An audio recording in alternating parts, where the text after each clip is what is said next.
Okay, I'm going to talk a little bit about secrecy and secret organizations. And I'm going to use their own words. I have these quotes up here. But I want to talk about the most highest profile secret organization, if you will. It's called the Illuminati. And I'm not going to go into detail. I'm just going to tell you the Illuminati was real. 100% real. It's not real in the way of a modern day conspiracy, but it's real in and of the fact that it is historically accurate. It did happen, and it happened in the late 1700s. And the Illuminati was headed by a guy named Adam Weishaupt in Germany and Bavaria. But was 100% real. The Illuminati is a historical fact. Now, at that time, there was a whole bunch of secret societies. It was like in vogue, if you will, to have a secret society. So you have to understand that they're still here. Not the Illuminati, but secret societies. So the Illuminati was disbanded, was broken up. Adam was thrown out of the country, thrown out of his position. And these guys were busted. But so they didn't continue. The Illuminati did not continue past the late 1700s. But secret societies 100% continued past the late 1700s. And they were started, these secret societies were started thousands and thousands of years ago. Just to name just one, when you're in school and you're taught geometry and you're taught the Pythagorean theorem, you're taught about Pythagoras. He had a secret society. He had a secret school that you could only get in if you were an initiate. And his school, his methods, his secrecy enraged the people that were in his town so much, they burned his school down, threw him out, killed him. They killed him. Pythagoras was killed, murdered, put to death by people who just could not stand for his secrecy, his secret ways that he was passing around, his secret formulas he was passing around, his secret ideas he was passing around. He was only passing them around to specific initiates. Now, they call him an initiate because you've got to be initiated into these secret societies. You just don't walk up and go, hey, I'll be part of your society. No. You don't do that. You get initiated. So if you look at some of these quotes here, these quotes are from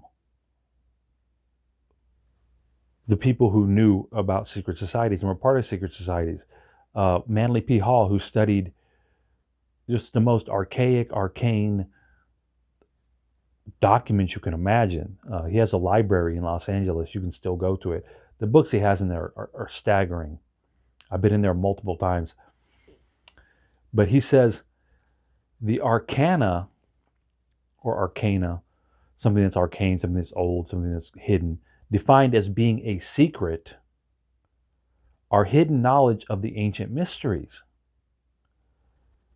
They were never revealed to the profane, defined as those not initiated into the inner mysteries except through the media of symbols. So once again, you have to be initiated to get in there. Now, what he's also saying here is that secret hidden knowledge is projected through symbols. And he continues, symbolism fulfilled the dual office of concealing the sacred truths from the uninitiated and revealing to those qualified to understand the symbols. So the symbol, which is the only way outside of being initiated you can see the knowledge, contained sacred truths, concealing them from the uninitiated and revealing to those qualified to understand the symbols. In other words, the initiated, the people who wrote the symbols, people who involved in the symbols.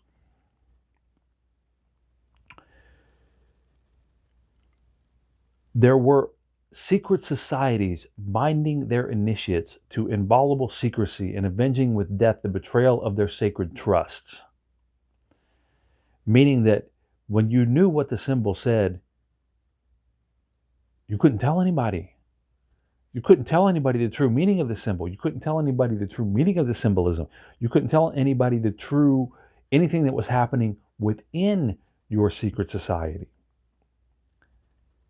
And why is that? Because they want to control you. They want to keep you on the outside and under control. Now, if you look at the modern day, what's happened is that symbols have been put on the outside of the buildings, and the people who are involved in this type of activity are now out in the open doing exactly what these guys used to do in secret, but they're doing it in the open right in front of your face, and they're completely controlling you. So if you were to look at these corporate symbols, they all contain within them some form of symbology, of ancient knowledge, of ancient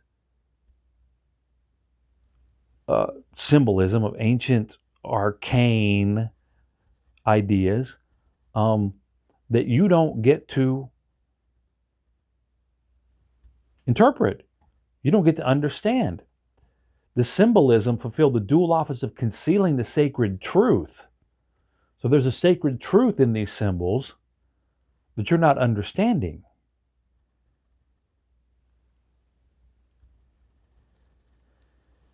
And if you look at the secrecy, just think about a behind closed doors. What does that mean? What goes on behind closed doors? You don't get to know. It's a secret. If there's a confidential memo, who gets to read it? Not you. If there's a corporate secret, who gets to know it? Not you. When the corporation has all kinds of stuff filed with a lawyer that's privileged information because it's with a lawyer, who gets to see it? Not you. So back in the days when you had a secret society like the Illuminati, you didn't get to see their rituals. You didn't get to see their books. You didn't get to see their letters. You didn't get to see their writings. You didn't get to see their texts, meaning the things they were studying. Just like in corporations, you don't get to see what they're talking about. You don't get to hear what they're talking about. You don't get to know what they have filed in a lawyer's office. You don't get to know what's filed away in top secret documents that are trade secrets, that are corporate secrets. You don't get to know any of that. So the secret society has now been taken from the parlor straight up to the boardroom and put in front of your face. And the whole idea of the secret society was to control you, was to get control of organizations that then you use for your own personal gain and your buddies' personal gain. So you and your buddies are all controlling everything, and you guys are making all the money. You guys are controlling all the decisions. You guys are making all the laws. You guys are controlling all the funding. You're controlling all the forces. Guess what happens in a corporation? You and your buddies that are on the board, or you and your buddies that are up in the top of the corporation, get to control all the corporation, get to control everybody in it, get to control salaries, get to control output, get to control product, get to control language, get to control everything within the corporation. It's just right in front of your face now. That's all. So when you're seeing, here, and I'll look at one of these symbols for you. I'll show you. This BP symbol right here. If you look at the center of it, you have a symbol that represents the sun. Okay? Illuminati meant illuminated, because the very first symbol that any person who believes they were illuminated, any person that would rise themselves above you or me, any person who thought they had a better idea than you, was based on them worshiping the sun. The sun was the first thing that was ever symbolized, ever. It started with a little red dot in a cave 38,000 years ago. It was drawn by Neanderthal, and it was stolen by the Black Death cult. That's where they started. They started 38,000 years ago. 38,000, think about this. This has been around. The idea of the sun, the symbol of the sun, has been around 38,000 plus years. And these people, using secret societies, using secrets, using ideas that they're better than you, have been perpetrating death and violence on mankind ever since. That's why I call them the Black Death cult. So in the center of this BP right now, this is the modern day symbol. If you drive to a BP gas station, you will see this symbol. It's here, right here, is the sun. And the sun represents illumination. It represents light. It represents enlightenment. If you look at any religion, any of them, the first thing they ever worshipped was the sun.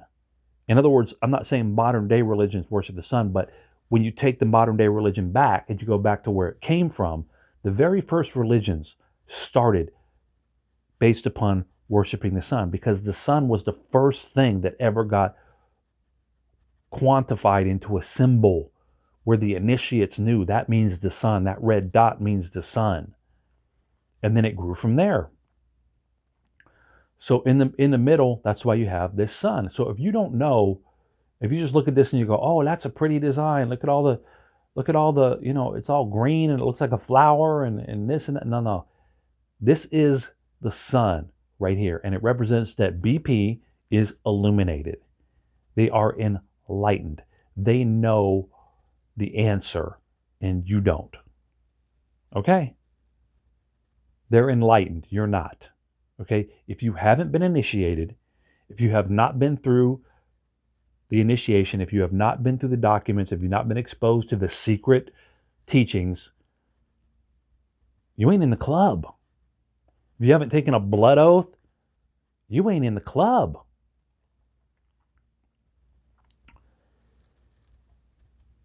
Secret societies bound their initiates to inviolable secrecy, avenging with death the betrayal of their sacred trust.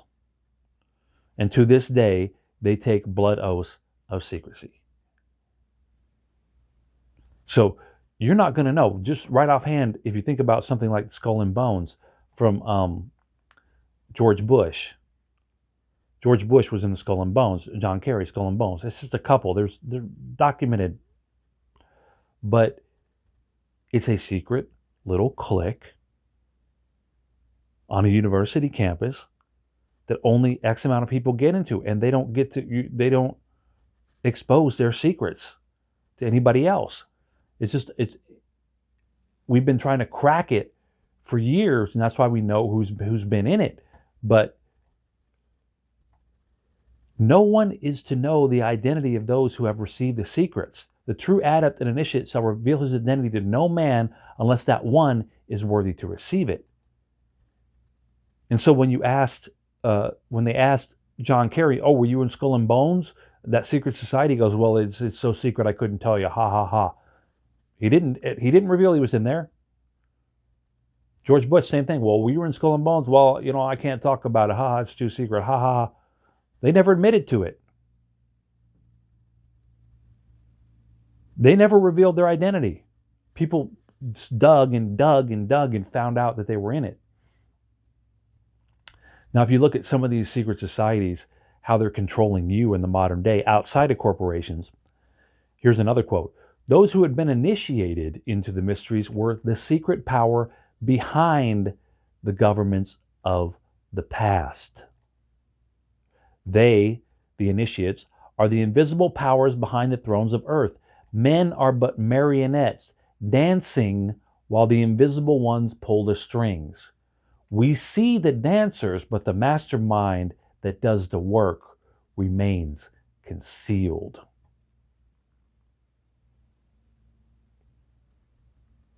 This was written a long time ago.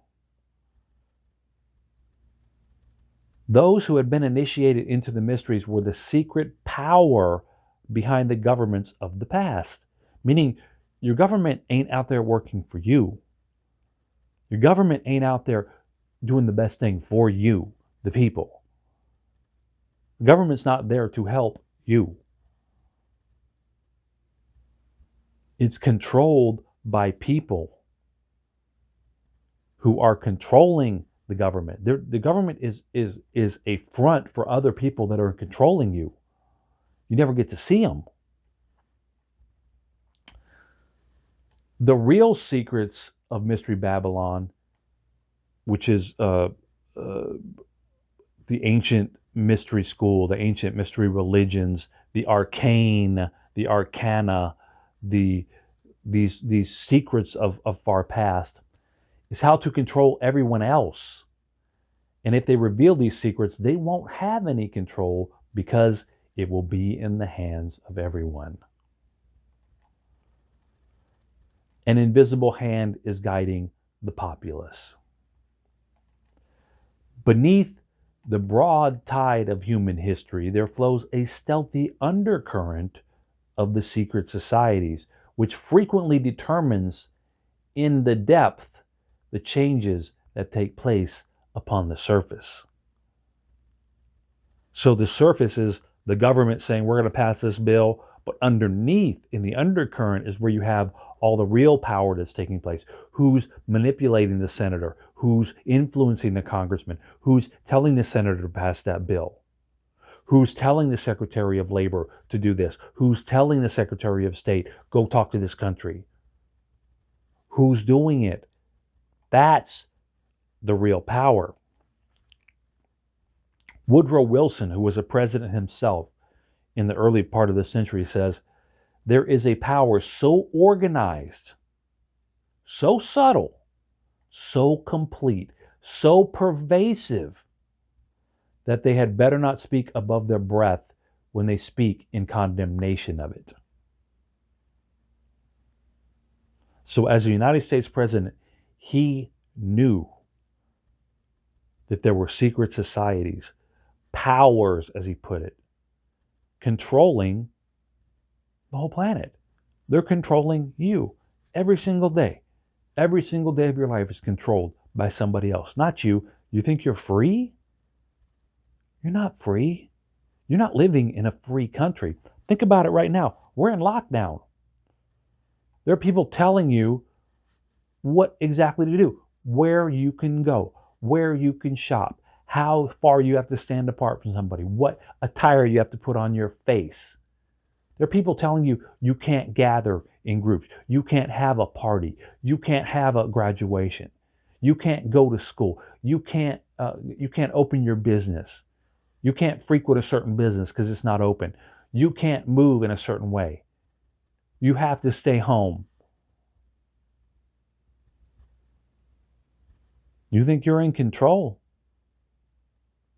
You think you're the one who makes the rules. You think you're the one who determines what happens. No, no, no, no, no, no, no, no, no, no. No, no, no, no, no, no, no, no, no. So what you have to understand is you're being surrounded by symbolism. In all time, truth has been hidden under symbols. Symbols are ingenious veils that cover the truth.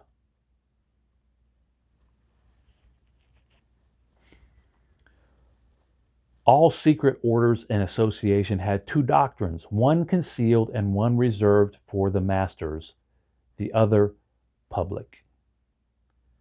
So there was two doctrines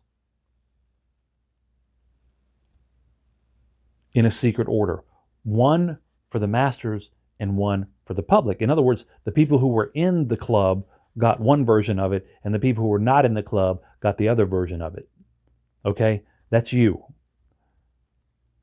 That's you. So the Secretary of State who has to travel to another country, he gets one version of what's happening. Okay, we're going over there because they've got too many weapons and you got to tell them to calm down. And then you're getting another. Well, we're visiting this country because we want to make sure that we have a unilateral agreement that's going to stay in place for the peace of the world. You got to go over to the country right there and tell them that they need to start producing more oil because we don't have enough. We're going over there on a trip, on a fact-finding mission to promote goodwill between our countries. The secret document is concealed. You got to go over there and tell them to produce more oil because we don't have enough, and we can't let people know that because if we do, they're going to panic. So don't say anything. So just go over there and tell them to produce more oil. Now, why are you going over there, Mr. Secretary of State? Well, we're going over there to promote goodwill between our countries. We've been friends a long time, and we just want to continue that relationship. The two doctrines, the two stories that you're getting. That's your life right now. You're getting two stories. You're getting revealed. Oh, look, yeah, this is a symbol, and we're going green, and it's a flower, and it's pretty. We just did a corporation to go into being green, and this represents energy, and we're going to go green in the future, and that's BP. That's the one they're telling you now. In reality, this is a sun, picture of the sun, which goes back to their ancient worship of the sun, which goes back to the idea of them being illuminated, initiated, indoctrinated, and you are not. And that's just one of them. I mean, they're all over the place. I mean, the Texas Star with the 5-pointed pentagram. Sure, I mean that's easy. You look at all these symbols. All these corporate symbols, major corporate symbols, have something in them that's esoteric, that's arcana, that's mystery school, that's mystery Babylon. It's an ancient symbol that's right in front of your face, and you can't interpret it because they're giving you one doctrine. Oh, we're here to help you. We're here to provide you energy. When what they're really doing is controlling you. What are we going to do? We're going to control every single aspect of their life. We're going to make sure that every time they make money, we get most of it. So you have two doctrines in this world, two that are being told to you. One that's the truth, which is there is a large cult of people using violence to rule the world. And the other is the falsehood, which is you're a free person. You're living in a free country. You can do whatever you want to. You have two doctrines that you're living under. One that's the truth, one that's really happening, and one is the one that they're concealing from you.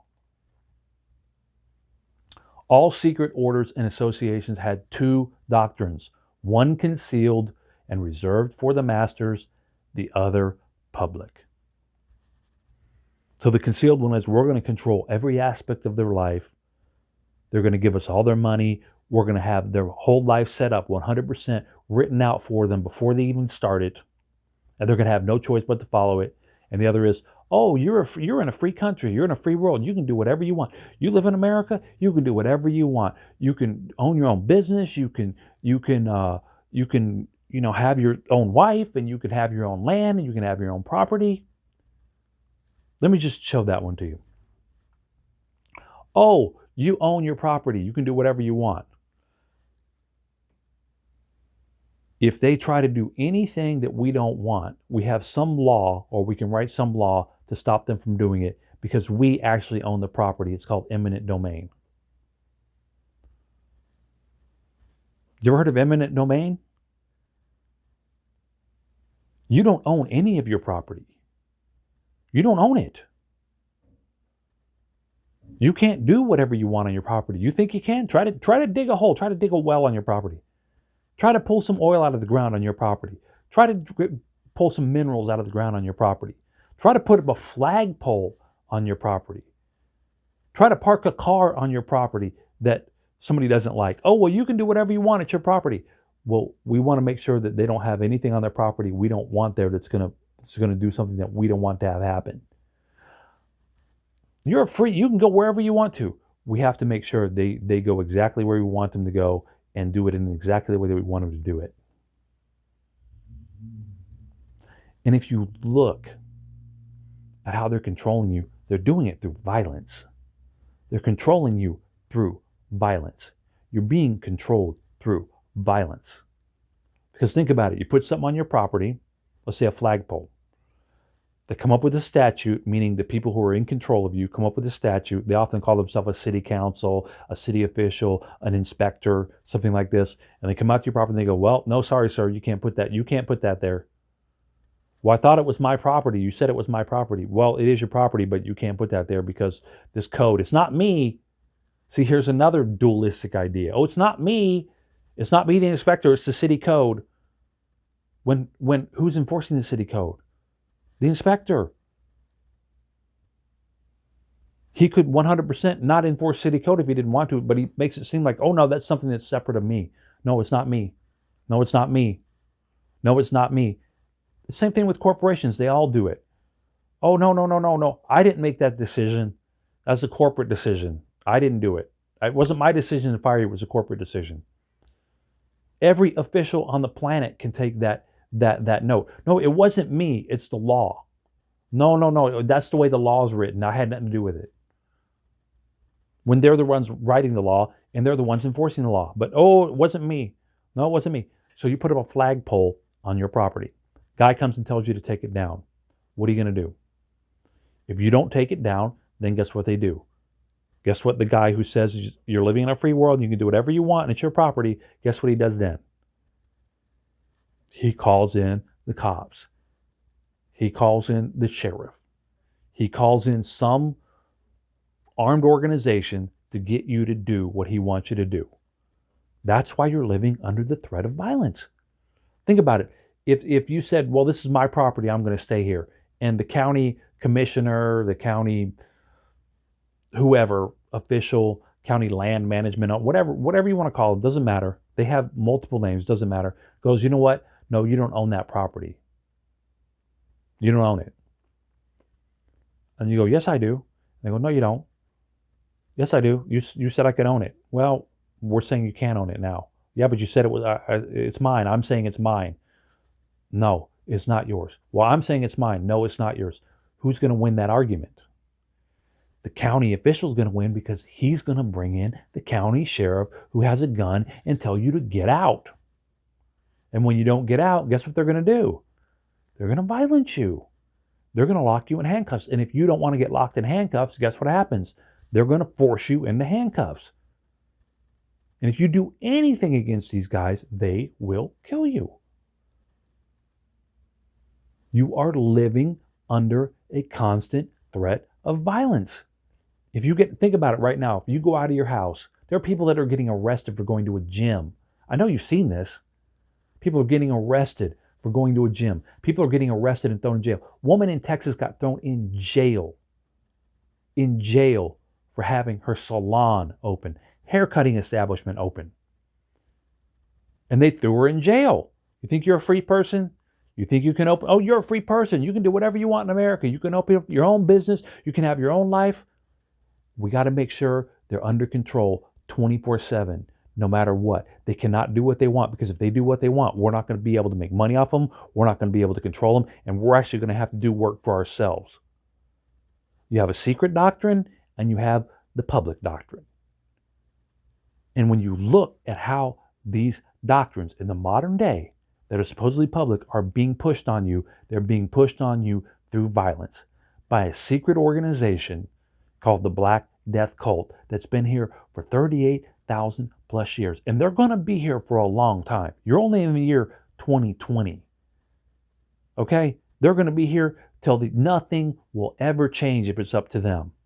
If you leave this up to them, the Black Death Cult, nothing's going to change. You're going to be in the year 5,000. You're going to be in the year 7,000. You're going to be in the year 10,000. You're going to be in the year 20,020. And everything is going to be exactly the same.